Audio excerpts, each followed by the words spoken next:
Sir ఒక నిమిషం. Doctor Raman రావు ఇంకా ఆయన కొడుకు గురించి మీకు ఏదైనా తెలుసా సార్? సార్, డాక్టర్ రమణ్ రావు చాలా మంచివాళ్ళు సార్. కానీ ఆ అబ్బాయి గురించి నాకేం తెలియదు సార్. వాళ్ళ తండ్రి కొడుకులు చాలా క్లోజ్గా ఉంటారు. ఆ కుర్రాడికి వాళ్ళ నాన్నంటే చాలా ఇష్టం. వాళ్ళ ఇంట్లో వేరెవరైనా ఉంటున్నారా? వాళ్ళ ఇంటికి ఒక అమ్మాయి అప్పుడప్పుడు వస్తూ ఉంటుంది. అదిగో అక్కడున్నది ఆర్యన్ ఇల్లే కదా? అవును మేడం. ఆ అబ్బాయి గురించి మీకేదైనా తెలుసా? ఆయన ఎప్పుడు బిజీగా ఉంటారు మేడం. ఆహా. అతన్ని చూడడం రేర్ మేడం. ఆయన బాగా డౌన్ టు ఎర్త్ పర్సన్ కూడా. అతనితో పాటు ఒక లేడీ ఉంటుంది మేడం. తన గురించి నాకు పెద్దగా తెలియదు. ఎవరా లేడీ? మోస్ట్లీ తన గర్ల్ ఫ్రెండ్ అనుకుంటాను. సార్, మీరు చెప్పినట్టు రమణ్ రావు ఇంకా ఆయన కొడుకు గురించి విచారించినప్పుడు వాళ్ళ గురించి అందరూ పాజిటివ్ ఒపీనియన్సే చెప్పారు సార్. అండ్ ఆర్యన్ కూడా మంచివాడని చెప్తున్నారు.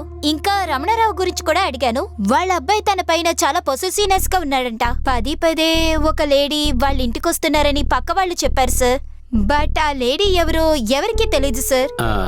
సరే, సీసీటీవీ ఫుటేజ్ ఏదైనా చెక్ చేశారా? ఎస్ సార్, చెక్ చేసాం. బట్ కానీ ఆ లేడీ గురించి ఏం తెలియలేదు సార్.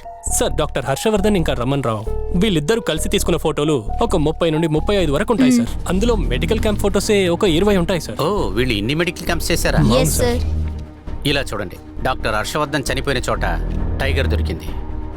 ఇప్పుడు టైగర్ గురించి ఆలోచించాలంటే అది జూలో ఉంటుంది, లేకపోతే అడవిలో ఉంటుంది. పాయల్ మర్డర్ అయిన చోట ఒక శంకు ఉంది.